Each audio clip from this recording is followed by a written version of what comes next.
नमस्कार, लोकमंच न्यूज में आपका स्वागत है। मैं अलका सिंह। बुलेटिन की शुरुआत करते हैं। प्रधानमंत्री नरेंद्र मोदी ने मंगलवार को स्वास्थ्य मंत्रालय द्वारा आयोजित वेबिनार को संबोधित किया। इस दौरान पीएम ने कहा कि देश ने कोरोना वायरस का डटकर मुकाबला किया है और हमें भविष्य की दिक्कतों के लिए तैयार रहना चाहिए। इसके साथ ही उन्होंने कहा कि इस साल के बजट में हेल्थ सेक्टर को जितना बजट आवंटित किया गया है वो अभूतपूर्व है। यह हर देशवासियों को बेहतर स्वास्थ्य सुविधा देने के लिए हमारी प्रतिबद्धता को दर्शाता है।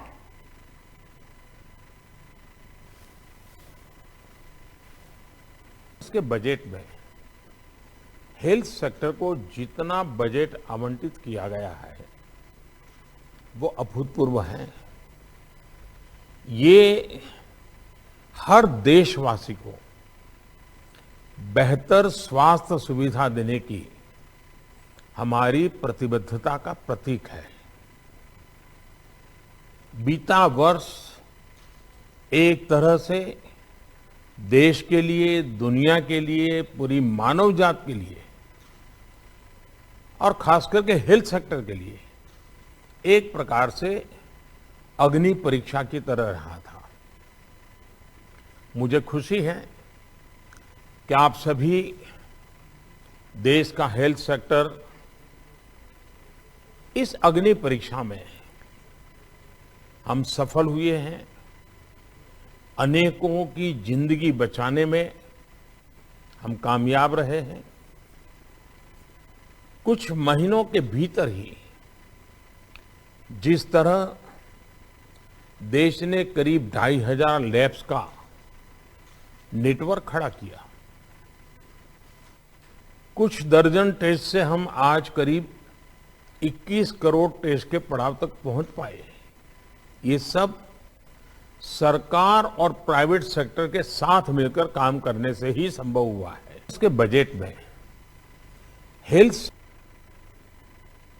वहीं प्रधानमंत्री नरेंद्र मोदी ने आईआईटी खड़गपुर के दीक्षांत समारोह को संबोधित करते हुए वर्चुअल संबोधन में पीएम ने इकोसिस्टम में नए लीडरशिप की जरूरत पर जोर दिया।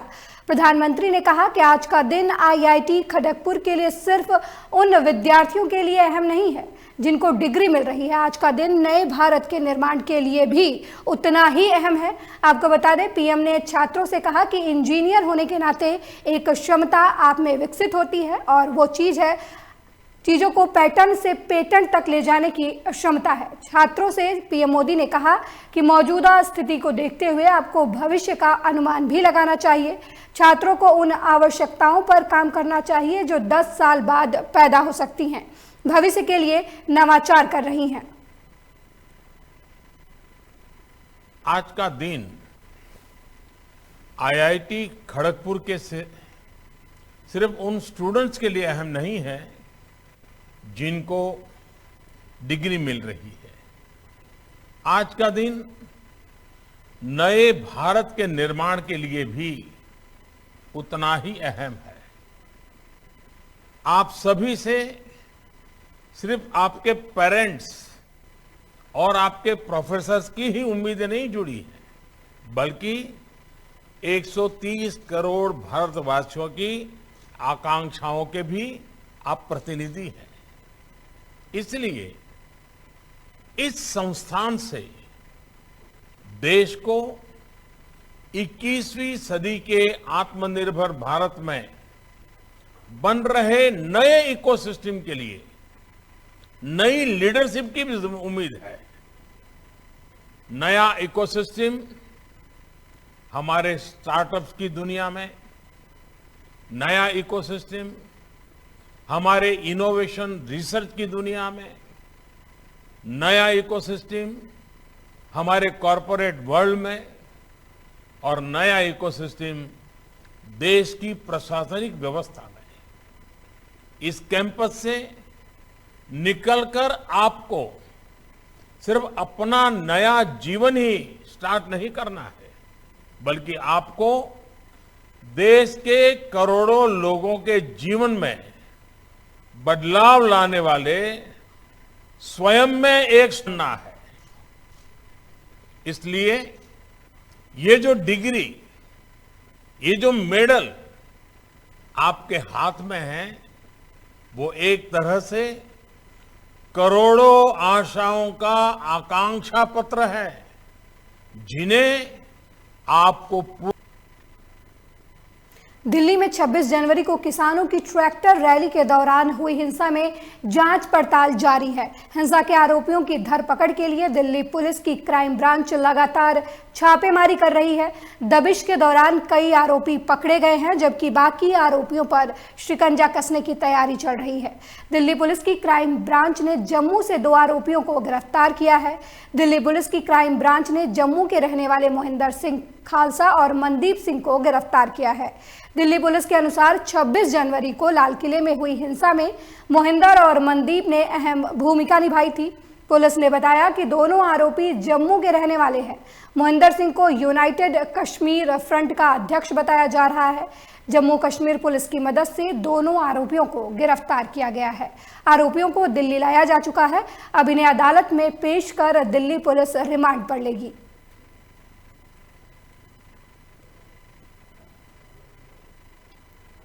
वहीं कांग्रेस की राष्ट्रीय महासचिव प्रियंका गांधी वाड्रा ने मंगलवार को मथुरा के पालीखेड़ा में मैदान में किसान महापंचायत को संबोधित किया। इस दौरान उन्होंने बीजेपी सरकार पर जमकर हमला बोला। प्रियंका गांधी ने कहा कि पीएम मोदी किसान विरोधी हैं। प्रियंका ने कहा कि कानून बनाते समय किसानों से नहीं पूछा गया। नए कृषि कानून अरबपतियों के लिए बनाए गए हैं। साथ ही प्रियंका गांधी ने सरकार पर तंज कसते हुए कहा कि बीजेपी सरकार ने बेचने की ऐसी भांग डाली है, इसलिए गोवर्धन पर्वत को संभाल कर रखिए। कल का कुछ नहीं पता, कहीं सरकार इसे भी बेचने की कोशिश न करे।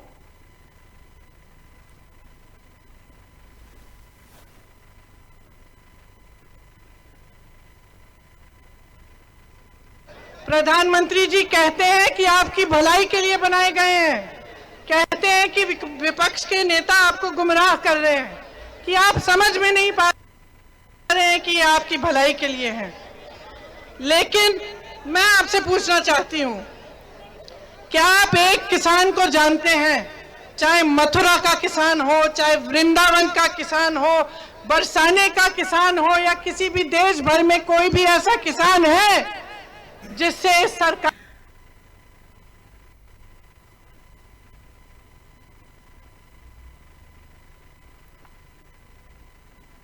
ने पूछा? जो मुझे बता सकते हैं, लेकिन नहीं मिलेगा आपको, क्योंकि ये कानून किसी किसान ने नहीं बनाए हैं। किसी नोटों की खेती करने वाले ने इन कानूनों को बनाया है। गेहूं, धान, बाजरा, गन्ना, मक्के, सब्जियों की खेती करने वाले ने नहीं बनाया ये कानून। ये कानून नोटों की खेती करने वालों ने बनाया है, और ये कानून उन्हीं के लिए बना है। ये कानून सिर्फ उन अरबपतियों के लिए बना है। आपने देखा होगा, कुछ दिनों पहले बजट थी संसद में। इस बार इस बजट में हवाई अड्डे, बंदरगाह, LIC, air India, Bharat petroleum सब बिक रहे हैं।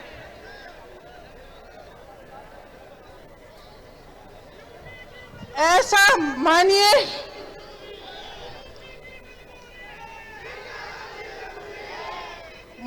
कि भाजपा सरकार ने बेचने की ऐसी भांग डाली है कि कल को कुछ नहीं पता। वह इस वक्त की बड़ी खबर लखनऊ से है, जहां नेता प्रतिपक्ष राम गोविंद चौधरी का बड़ा बयान आया है। आपको बता दें, राम गोविंद चौधरी ने कोरोना को लेकर बड़ा बयान दिया है। उन्होंने कहा कि कोरोना के नाम पर करोड़ों का घोटाला हुआ है, और पीपी किट और थर्मामीटर में ये घोटाला बता रहे हैं। आपको बता दें, घोटाले से न जाने कितने लोगों की मौत हुई है, ये कहना राम गोविंद चौधरी का है। बड़ी जानकारी हम आपको दे रहे हैं। राम गोविंद चौधरी ने यह भी आरोप लगाया है कि सरकार के पास मौत का आंकड़ा नहीं है। बड़ी जानकारी इस वक्त की हम आपको लखनऊ से दे रहे हैं, जहां नेता प्रतिपक्ष राम गोविंद चौधरी का बड़ा बयान आया है। राम गोविंद चौधरी ने कोरोना के नाम पर घोटाला का आरोप लगाया है। राम गोविंद चौधरी ने कहा कि पीपी किट और थर्मामीटर में बड़ा घोटाला हुआ है। उन्होंने कहा घोटाले से न जाने कितने लोगों की मौत हुई है। आपको बता दें, उन्होंने यह भी आरोप लगाया कि मौतों का आंकड़ा सरकार के पास नहीं है।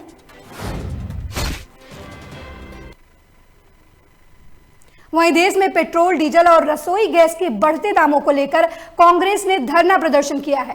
कासगंज में कांग्रेस कार्यकर्ताओं ने विरोध प्रदर्शन कर सरकार के खिलाफ नारेबाजी की है। इस दौरान कांग्रेस कार्यकर्ताओं ने कासगंज तहसील परिसर में सिलेंडर की जगह मिट्टी का चूल्हा रखा और मोटरसाइकिल की जगह साइकिल का प्रयोग कर विरोध जताया। प्रदर्शन के बाद राष्ट्रपति को संबोधित एक ज्ञापन उप जिलाधिकारी को सौंपा गया। जिला कांग्रेस कमेटी के जिला उपाध्यक्ष संतोष कुशवाहा ने कहा कि देश में पहली बार पेट्रोल डीजल के दाम 100 के पार हो गए हैं, जिससे आम आदमी का घर से बाहर निकलना मुश्किल हो गया है। डीजल और पेट्रोल की महंगाई से किसान परेशान हैं और गैस के दाम बढ़ने से रसोई पर भी असर पड़ रहा है। सरकार राष्ट्रवाद के नाम पर देश की जनता को महंगाई के सामने जूझने को छोड़ दे रही है। इस टाइम घर चलाना बहुत मुसीबत की हो रही है। गैस इतना महंगा हो गया है। सिलेंडर पहले तो 340 ऐसा कुछ आ रहा था, अब तो 800 रुपये से ऊपर हो रहा है हमसे। और पहले तो बोलते थे चूल्हे पे रोटी मत बनाओ, गैस पे बनाओ क्योंकि आंखें खराब होंगी। अब तो उल्टा हमें ये उल्टा बता रहे हैं कि चूल्हे पे ही बनाओ, क्योंकि सिलेंडर ही महंगा होगा तब हम गैस सिलेंडर कहाँ से भरवाएं।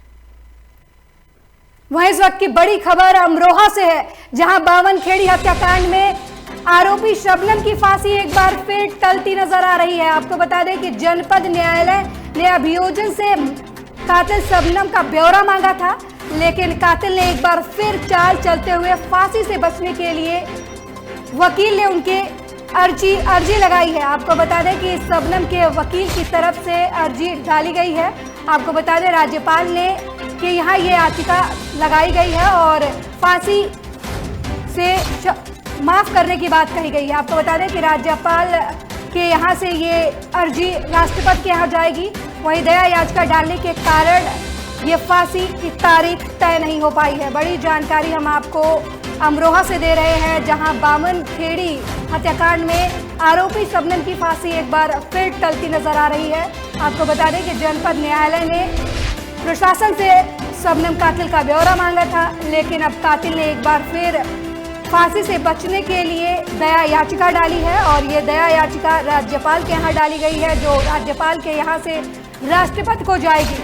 आपको बता दें कि दया याचिका डालने के कारण अब फांसी की तारीख तय नहीं हो पाई है। वहीं हमीरपुर में आवास नहीं मिलने से नाराज सैकड़ों ग्रामीण आज जिला अधिकारी कार्यालय पहुंचकर ग्राम प्रधान और पंचायत मित्र के खिलाफ शिकायत दर्ज कराई। ग्राम प्रधान और पंचायत मित्र पर योजनाओं में लाखों का घोटाले का आरोप लगाया और जमकर नारेबाजी की। मामला जिले के मौदहा विकास खंड के पडोरी गांव का है, जहां पर पंचायत मित्र, सचिव और ग्राम प्रधान पर लाखों रुपए के गबन का आरोप है। ग्रामीणों ने कहा कि प्रधान ने गांव के विकास के नाम पर लाखों रुपए का सरकार को चूना लगाया है। आपको बता दें कि ग्रामीणों ने इस दौरान एसडीएम को ज्ञापन सौंपकर घोटाले की जांच करने की मांग की है और दोषियों पर कार्रवाई करने की अपील भी की है।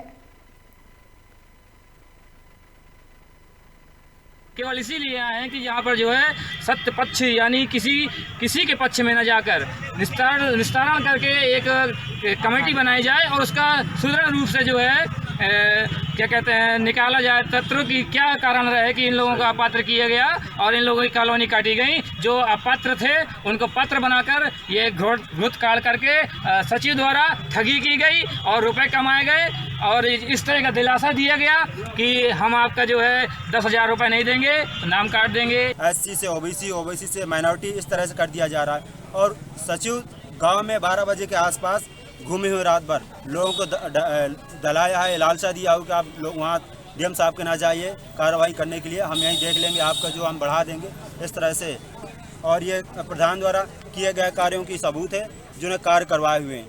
तो 4 साल का रिकॉर्ड निकाला हुआ मैंने, जिसमें घूर सफाई हो गई, मिट्टी पुराई हो गई, पंचायत में बाउंड्री हवाल हुआ है।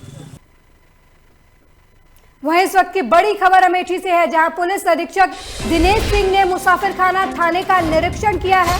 आपको बता दें कि थाना परिसर, कार्यालय और शस्त्रागार, मेस और महिला हेल्प डेस्क का इस दौरान निरीक्षण किया गया है। आपको बता दें कि शिकायती पत्रों के निस्तारण करने के लिए प्रभारी ने निर्देश भी दिए। आपको बता दें कि मुसाफिर खाना थाने में इस दौरान अधीक्षक मौजूद रहे। बड़ी जानकारी हम आपको अमेठी से दे रहे हैं, जहां पुलिस अधीक्षक दिनेश सिंह ने थाना मुसाफिर खाना का निरीक्षण किया। वहीं थाना परिसर, कार्यालय, शस्त्रागार, मेस और महिला हेल्प डेस्क का निरीक्षण किया गया और साथ ही शिकायती प्रार्थना पत्रों के निस्तारण करने के लिए निर्देश भी दिए। आपको बता दें इस दौरान प्रभारी निरीक्षक मुसाफिर खाना भी साथ में मौजूद रहे।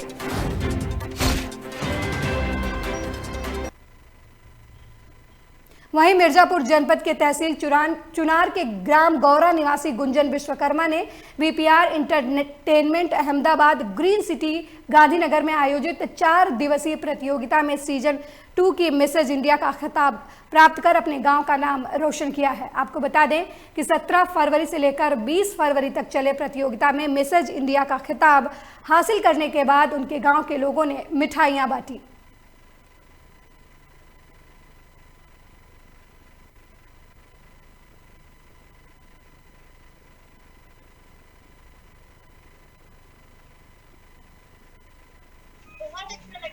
बहुत ज़्यादा अच्छा लग रहा है। मैंने अपने घर का, अपने गांव का, अपने ससुराल का सबका नाम रोशन किया है। मुझे बहुत अच्छा लग रहा है। इसका मैं अपने हस्बैंड को देना चाहूँगी, क्योंकि उन्होंने मेरे साथ हमेशा खड़ा रहा है। उन्होंने मेरे सपने को अपना सपना समझा और ये फिक्र होने दिया कि शादी के बाद औरतें सिर्फ घर ही संभाले नहीं। उन्होंने ये कहा कि तुम्हारा सपना है, तुम उसे पूरा कर सकते हो। तो मेरा सबसे ज्यादा श्रेय मैं अपने हस्बैंड को देना चाहती हूँ, अपने मम्मी पापा को देना चाहती हूँ और अपने पूरे परिवार को देना चाहती हूँ, जो बचपन से लेके मुझे सपोर्ट किया है और उसका मतलब सपोर्ट किया है और मुझे वहां तक पहुंचाया है मेरे हस्बैंड ने। अपने परिवार और अपने हस्बैंड को ज्यादा श्रेय देना चाहती हूँ।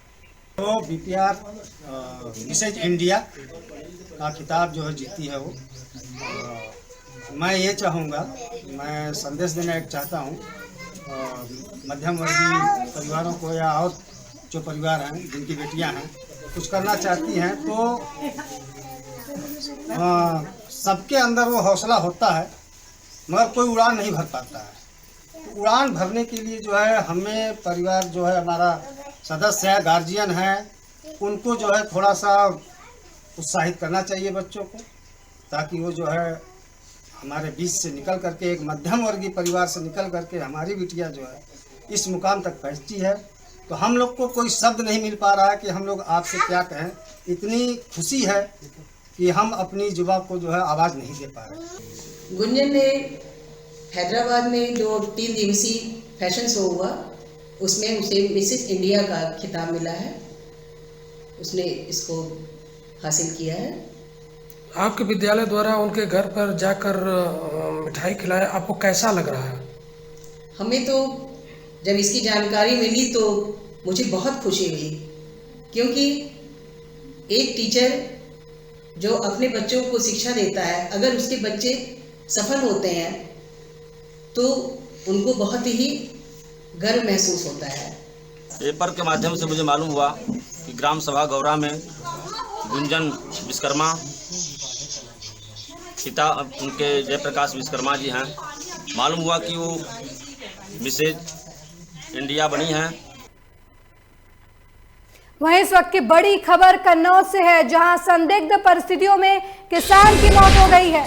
आपको बता दें कि परिजनों ने पुलिस पर प्रताड़ना का आरोप लगाया है। वहीं पुलिस पर दूसरे पक्ष के साथ मिली भगत करने का भी आरोप लगा है।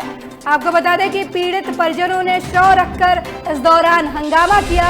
वहीं पुलिस ने मामले में पीड़ित को समझा बुझाकर मामला शांत किया। आपको बता दें ये तिरवा क्षेत्र में जमीनी विवाद को लेकर मामले में कार्रवाई चल रही थी। वहीं कन्नौज के तिरवा कोतवाली क्षेत्र का ये पूरा मामला बताया जा रहा है। बड़ी जानकारी हम आपको दे रहे हैं कन्नौज से, जहां संदिग्ध परिस्थितियों में किसान की मौत हो गई। वहीं परिजनों ने पुलिस पर किसान को प्रताड़ित करने का आरोप लगाया है।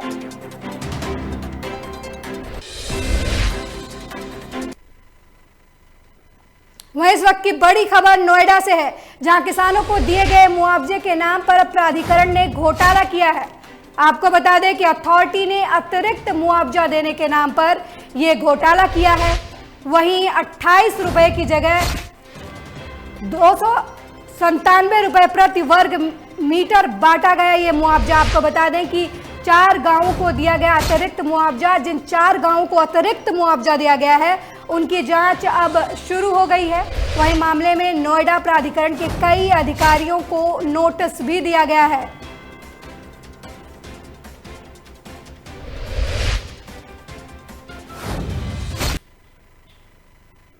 वहीं सहारनपुर में प्रशासन की कार्रवाई से भू माफियाओं में हड़कंप मचा हुआ है। आपको बता दें कि प्रशासन ने बुलडोजर चलाकर 243 हेक्टेयर भूमि पर किए गए अवैध कब्जे को बलपूर्वक खाली करवाया। दरअसल जनपद के बेहट तहसील में भू माफियाओं पर तटबंध तोड़ने का आरोप ग्रामीणों ने लगाते हुए कार्रवाई की मांग की थी, जिसमें सिंचाई विभाग को जांच भी सौंप दी गई थी। जिसके बाद यमुना नदी के किनारे बन तटबंध को लेकर सहारनपुर प्रशासन पूरी तरह चौकन्ना हो गया। आपको बता दें कि बाढ़ को रोकने के लिए तटबंध को मजबूत बनाने की शुरुआत भी कर दी गई है।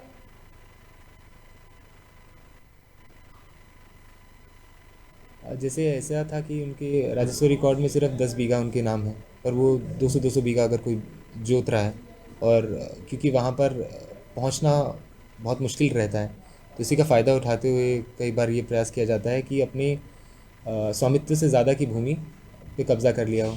पर इससे क्या रहता है, अगर वो ऐसा ही चलता रहे और वहाँ वृक्षारोपण ना कराया जाए तो तटबंध उसी हिसाब से कमज़ोर हो जाते हैं। तो उनकी मजबूती के लिए वहाँ पेड़ लगाना जाना आवश्यक है। आपने कितनी भूमि और है जो अभी कब्जा मुक्त होनी है? अभी कुछ हमारे रेवेन्यू रिकॉर्ड्स ठीक होने हैं पहले, जिनमें पुराने नाम दर्ज हैं।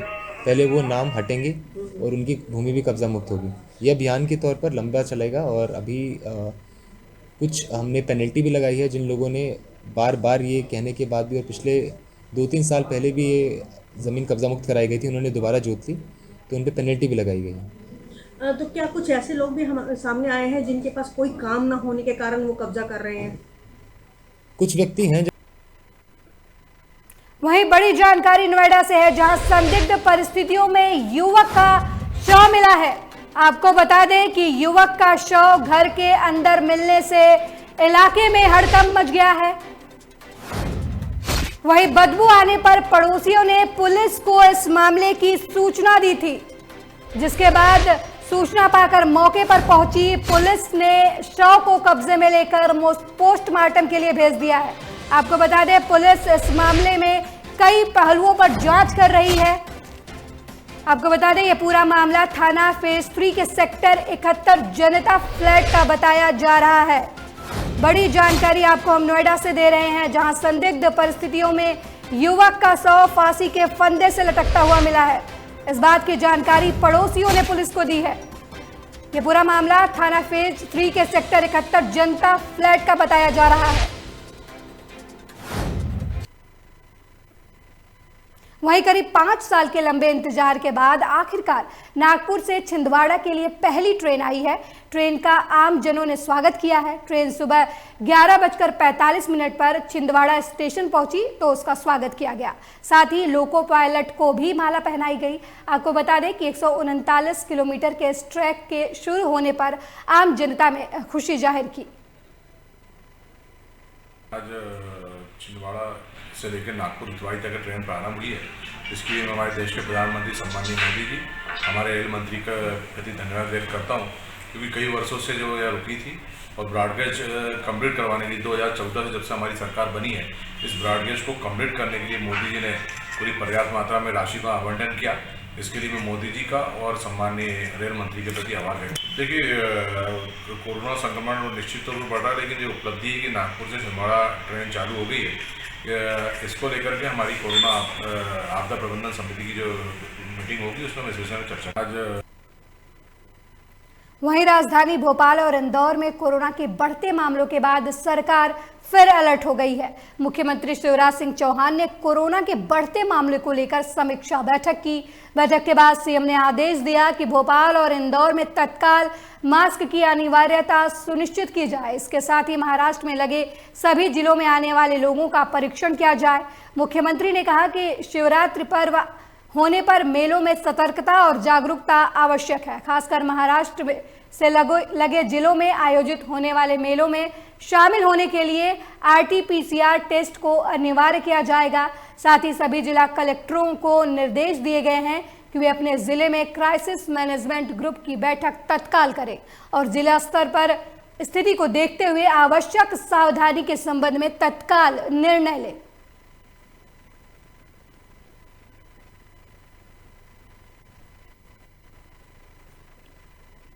वहीं ग्वालियर से एक ऐसा मामला सामने आया है जिसमें शिक्षा माफिया के खिलाफ सबूत के साथ एक व्यक्ति ने खुलासा किया है।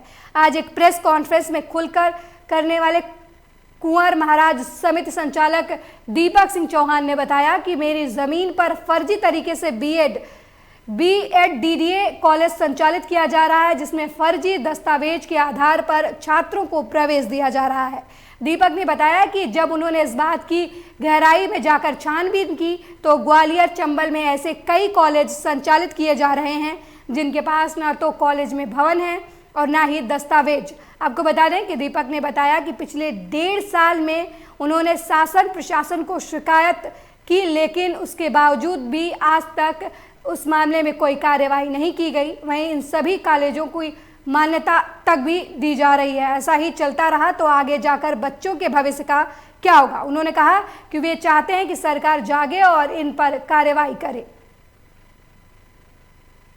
फर्जी दस्तावेजों के आधार पर मेरी समिति संजय कुमार महाराज के नाम से यूनाइटेड बैंक ऑफ इंडिया वर्तमान में PNB बैंक में अकाउंट खुलवाया 2014 में और उस अकाउंट को खुलवा के उन्होंने संचालन किया, जिसकी मैंने शिकायत 28/9/2019 को मैंने थाना झांसी रोड में की और थाना झांसी रोड से आज दिनांक तक मेरे उन आवेदनों को कभी यूनिवर्सिटी थाना कभी थाना कोतवाली इधर उधर भटकाते रहते हैं, कोई कार्रवाई नहीं की अभी तक ना ही।